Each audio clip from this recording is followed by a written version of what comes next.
James Parker was just a teenager in April of 2002 when he was sentenced to 25 years to life in the murders of Hoff and Suzanne Zanto. Hanover, New Hampshire. January 27, 2001. Professors Hoff and Suzanne Zanto, both beloved Dartmouth College scholars. I restrained her, and then I cut her throat. She fell to the floor. Welcomed countless students and friends into their warm home. Their reputation for kindness was known across campus. That morning, two teenagers knocked, 17-year-old Robert Tullik and 16-year-old James Parker. Posing as surveyors, they carried clipboards, smiling politely. Investigators said Parker and his best friend Robert Tullik, who was 17, posed as students conducting a survey when they stabbed the couple to death. They'd rehearsed this ruse multiple times at other homes in preceding weeks, searching for the right target. Inside, what began as small talk turned quickly to horror. Moments after entering, Tullik drew a hunting knife and stabbed Hoff Zanto multiple times. Suzanne rushed from the kitchen. Parker lunged, grabbing her, restraining her, then cutting her throat. The following year, he pled guilty to 2 counts of first-degree murder and was sentenced to mandatory life in prison. The brutality was calculated, quick, efficient. 2 brilliant lives ended in their own living room. Outside, snow continued falling as their killers fled, believing they'd left no trail. Police arrived to a scene soaked in blood. Overturned chairs, defense wounds. The Zantops' bodies displayed multiple stab wounds, a sign of close, personal violence. You know, I'm not the kid I was when I came in. Parker says while in prison, he received a master's degree, a job, and has been working on his mental health. Yet amid the chaos, detectives found one crucial lead, a single bloody boot print. Forensic teams traced the boot sale to a local store. Transaction records pointed to Tullik and Parker. By then, both teens were missing. News of their disappearance exploded nationwide. 2 top students from neighboring Chelsea, Vermont, honor roll kids, now suspected of double homicide. Robert Tullik was 17 in 2001 when he fatally stabbed Hoff and Suzanne Zanto. The public struggled to comprehend how privileged teens descended into such evil. The case ignited debates about youth violence, affluence, and hidden darkness beneath suburban perfection. The manhunt spread across multiple states. For weeks, law enforcement pursued leads. Rumors surfaced of sightings in New York, then Indiana. Parker admitted during the hearing it was part of a plan to kill someone and then rob them so the 2 teens could go live a life of adventure overseas.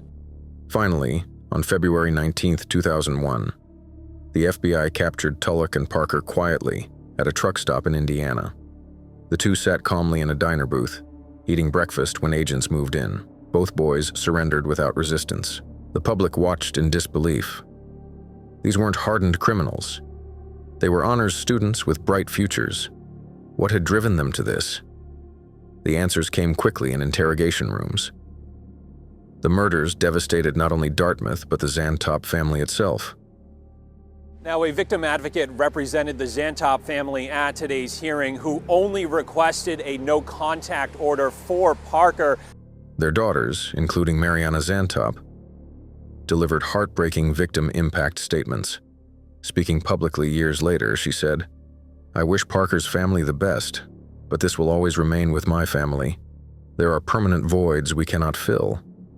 Friends described Hoff and Suzanne as a brilliant partnership, intellectually gifted, endlessly kind, and deeply human.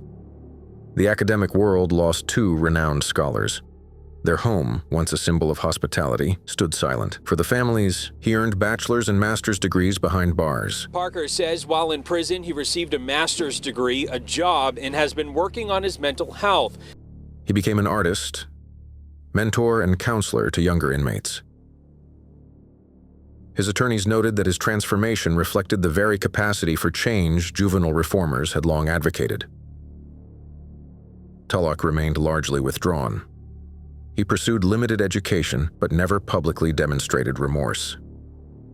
In 2012, the U.S. Supreme Court's landmark Miller v. Alabama ruling changed juvenile sentencing nationwide.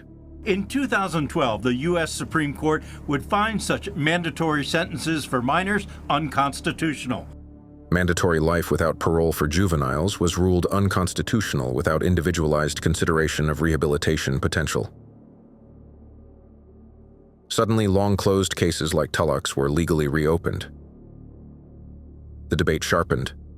Can certain crimes ever justify permanent incarceration for juveniles? In April 2024, James Parker appeared before the New Hampshire Parole Board. Now 39, Parker addressed the board with visible emotion, unimaginably horrible. Now, more than 20 years later, the 39-year-old became emotional when he told a parole board about what he did to Mrs. Zanto on the day of the slayings. I don't know how I could do that. There's not an amount of time I can serve to undo the pain I've caused. His defense emphasized his youth at the time of the killings, his full cooperation with prosecutors, and 2 decades of rehabilitation. Family and supporters spoke of his growth. Prison staff cited his leadership inside. After emotional deliberations, parole was granted under strict conditions. Lifetime supervision through 2098, constant mental health counseling, and permanent no-contact orders with the Zanto family. Visual overlay, June 2024, Parker paroled. Lifetime supervision through 2098. For the victim's loved ones, the parole hearing reopened wounds that never truly closed. Unlike Parker, Tullik remained imprisoned, but his legal team pressed forward.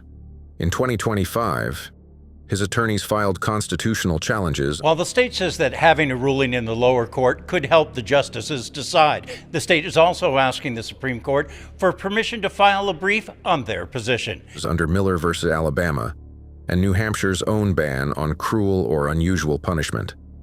They argued Tullik's juvenile brain development warranted resentencing consideration. The New Hampshire Supreme Court declined to dismiss the petition, remanding it for full individualized resentencing. The ACLU of New Hampshire filed amicus briefs, emphasizing scientific consensus about adolescent brain development and potential for rehabilitation. Prosecutors strongly objected. Tullik's premeditated planning, chilling journal entries, and brutal execution, they argued, demonstrated permanent incorrigibility. The resentencing hearing remains pending. The defense adding that without a decision by the state Supreme Court, the resentencing hearing could end up being a waste of time. A decision that may reshape juvenile justice law across the state. The Tullik-Parker case became a flashpoint for national debate. How should the justice system weigh youth against deliberate evil? Can science about adolescent brains override the horror inflicted on victims? Advocates for juvenile reform argue that no child is beyond redemption. Victim families argue that some crimes permanently forfeit second chances. Experts like the ACLU stress that even the worst juvenile offenders deserve periodic reevaluation. Prosecutors and law enforcement warn that certain acts reveal character incapable of rehabilitation. The Attorney General's office is arguing that a resentencing hearing may resolve some legal questions. The answers remain deeply divisive. 2 promising teenagers, 2 brutal murders. A college community forever altered. Robert Tullik and James Parker meticulously planned murder disguised as ambition. What began as fantasy became irreversible tragedy. Today, one walks free under permanent supervision. The other awaits a legal fate that could redefine sentencing laws. Tullik has been awaiting resentencing. In deciding to send the legal questions to the state Supreme Court, For the Zanto family, no parole, no court ruling, no legal reform restores what was stolen. And for society, haunting questions remain. Can youth fully grasp the permanence of murder? Does rehabilitation always deserve a second chance? And when does justice ever feel complete? Inside interrogation rooms hours after their capture, the fragile alliance between Parker and Tullik crumbled. Parker spoke first. His voice shook as he described months of twisted planning driven by Tullik's obsession with control, wealth, and escape. Robert Tullik, Parker admitted, had fixated on robbing affluent homes to fund a grand plan, fleeing to Australia to start new lives far from their quiet Vermont town. For weeks, they rehearsed their fake survey project. 4 homes had been approached prior to the Zantops, each time refining their script, learning how to gain trust at the door. They mapped escape routes, purchased matching boots, gloves, and hunting knives. The Zantops, warm and kind, were never random. Their openness made them targets. They seemed perfect, Parker admitted, his eyes downcast. I'm sorry. When they entered that morning, the plan remained just robbery. But half Zantop resisted. Tullik lunged first, Parker confessed. He stabbed Half multiple times. The noise brought Suzanne running.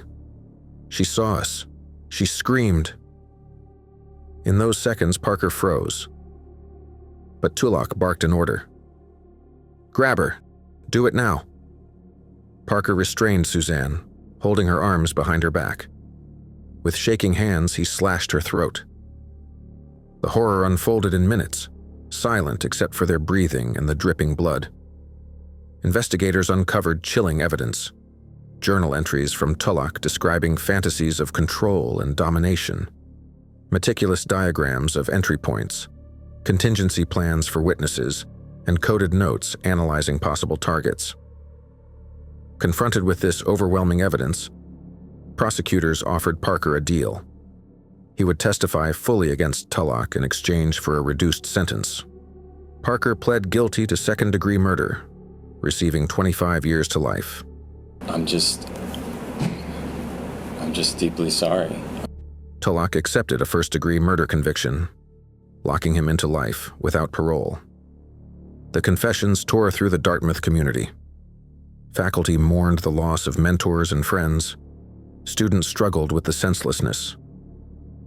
National headlines captured the public horror. 2 suburban teenagers with every advantage, driven to carefully rehearsed murder. In the years that followed, the Zantop murders transcended the courtroom, becoming a case study across academic, legal, and psychological fields. Behavioral scientists examined Tullik and Parker's psychological profiles. High-achieving students who carefully concealed violent ambitions. The case became mandatory reading in many criminal justice programs studying premeditated adolescent crime. Conferences on juvenile brain development cited it while debating permanent incorrigibility. Even high school and university classrooms referenced the tragedy, using it to discuss privilege, opportunity, and how youth doesn't always shield from accountability. For many, this tragedy became a haunting reminder that violent ambition can take root in unexpected places, and that even in seemingly safe suburban communities, darkness sometimes hides behind polished surfaces. For the Zantop family, however, no national attention replaces the personal loss. Their legacy lives on not just in academic circles, but in the quiet absence of their voices at every family gathering. This is vaulted crimes, real stories, real consequences,